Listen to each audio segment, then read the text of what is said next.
So for you as the chairman and CEO of SESOK, convincing a CEO somewhere else in a company, let's say, I don't know, Standard Group. Yes. Let's use our company as an example.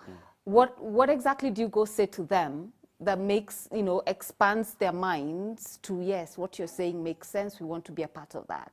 How do you sell your vision to businesses? Okay, yeah, so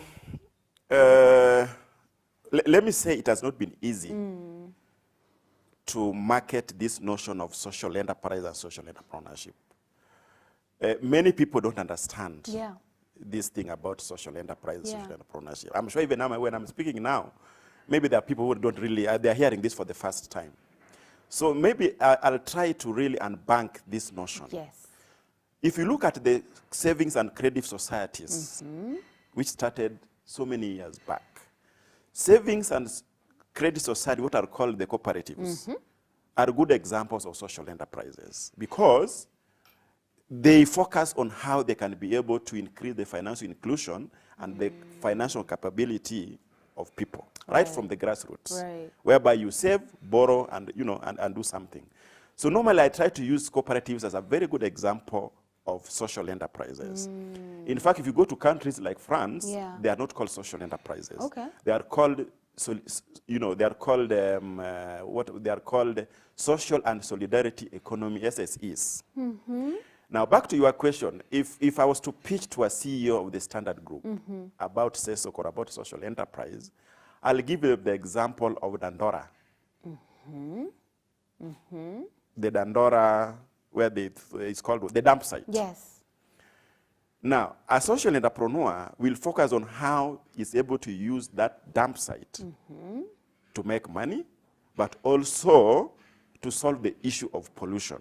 And this is why I'll give an example of one of our members.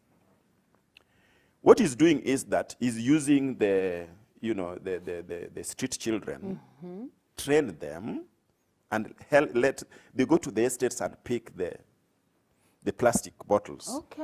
Okay? Take to his factory in Kariobangi, clean those plastics, recycle, and build and manufacture floor tiles. And also manufacture fencing posts.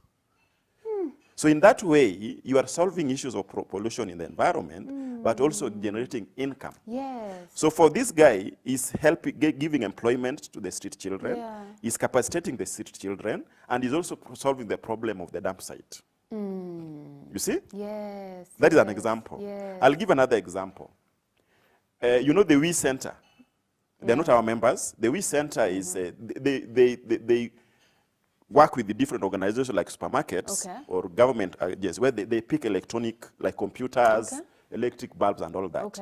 And then they pick this electronic waste, take to their factory and recycle and see how they can, those products can be, it's like a circular kind of economy kind of thing. Yes. So it's about solving social problems, electronic waste, plastic waste and all that. That is how exactly you look at social enterprises. Yes, and you have 250 members. Yes, social enterprise. And we actually do a lot of due diligence. It's not just like we go to the street and pick and say that this is a social enterprise. There's a process. So we look at the way your legal form, your legal status, and those are two different things, the legal form, the legal status, okay?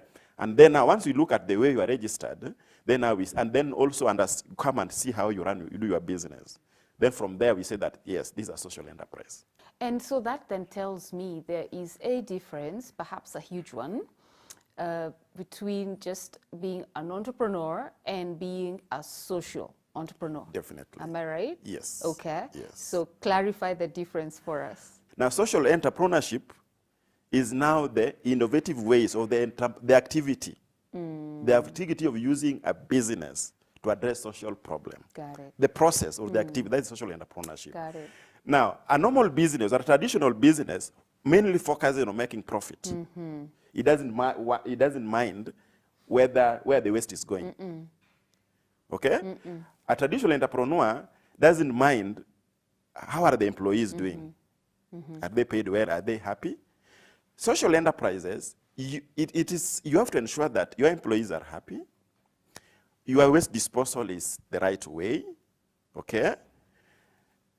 The way from the supplies actually we also have the aspect of social procurement. Okay. When you are buying your raw material, you also ensure that these raw materials does not have effect on, emissions.